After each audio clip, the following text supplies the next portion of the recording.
ದಾವಣಗೆರೆ ದಕ್ಷಿಣ ವಿಧಾನಸಭಾ ಕ್ಷೇತ್ರದ ಉಪಚುನಾವಣೆ ಪ್ರಚಾರ ಜೋರಾಗಿ ಸಾಗುತ್ತಿರುವ ನಡುವೆ ಇಂದು ನಡೆದ ಪ್ರಚಾರ ಕಾರ್ಯಕ್ರಮದಲ್ಲಿ ತೀವ್ರ ಗದ್ದಲ ಉಂಟಾಯಿತು. ಕಾಂಗ್ರೆಸ್ ಅಭ್ಯರ್ಥಿ ಪರ ಪ್ರಚಾರಕ್ಕಾಗಿ ಆಗಮಿಸಿದ ಶಾಸಕ ಪ್ರದೀಪ್ ಈಶ್ವರ್ ತೆರೆದ ವಾಹನದಲ್ಲಿ ರೋಡ್ ಶೋ ನಡೆಸಿದರು.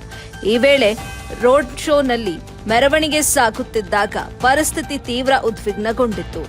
ರೋಡ್ ಶೋ ವೇಳೆ ಬಿಜೆಪಿ ಕಾರ್ಯಕರ್ತರು ಪ್ರದೀಪ್ ಈಶ್ವರ್ ವಿರುದ್ಧ ಧಿಕ್ಕಾರ ಕೂಗಿ ವಿರೋಧ ವ್ಯಕ್ತಪಡಿಸಿದರು. ಕೆಲವರು ಅವಾಚ್ಯ ಶಬ್ದಗಳಿಂದ ನಿಂದಿಸಿ ಚಪ್ಪಲಿ ತೋರಿಸಿ ಆಕ್ರೋಶ ಹೊರಹಾಕಿದ್ರು. ಹುಚ್ಚ ಹುಚ್ಚ ಎಂದು ಕೂಗುತ್ತಾ ಪ್ರತಿಭಟನೆ ಕೂಡ ನಡೆಸಿದ್ರು. ಇದಕ್ಕೂ ಮೊದಲು ತಾಕತ್ತಿದ್ರೆ ದಾವಣಗೆರೆಗೆ ಬರಲಿ ಎಂದು ಸವಾಲ್ ಹಾಕಿದ್ದ ಬಿಜೆಪಿ ಕಾರ್ಯಕರ್ತರ ಸವಾಲನ್ನು ಸ್ವೀಕರಿಸಿ ಪ್ರದೀಪ್ ಈಶ್ವರ್ ಪ್ರಚಾರಕ್ಕೆ ಬಂದಿದ್ರು.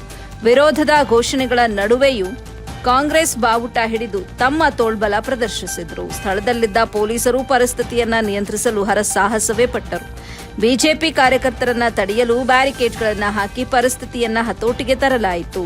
ಈ ಘಟನೆ ಉಪಚುನಾವಣೆ ಪ್ರಚಾರಕ್ಕೆ ಮತ್ತಷ್ಟು ತಾಪಮಾನ ಏರಿಕೆಯ ಸೂಚನೆ ನೀಡಿದೆ. ವರದಿ ನಲ್ಲೂರು ಮೊಹಮ್ಮದ್ ಆಸಿಫ್, ಎಬಿ ನ್ಯೂಸ್ ಕನ್ನಡ, ದಾವಣಗೆರೆ.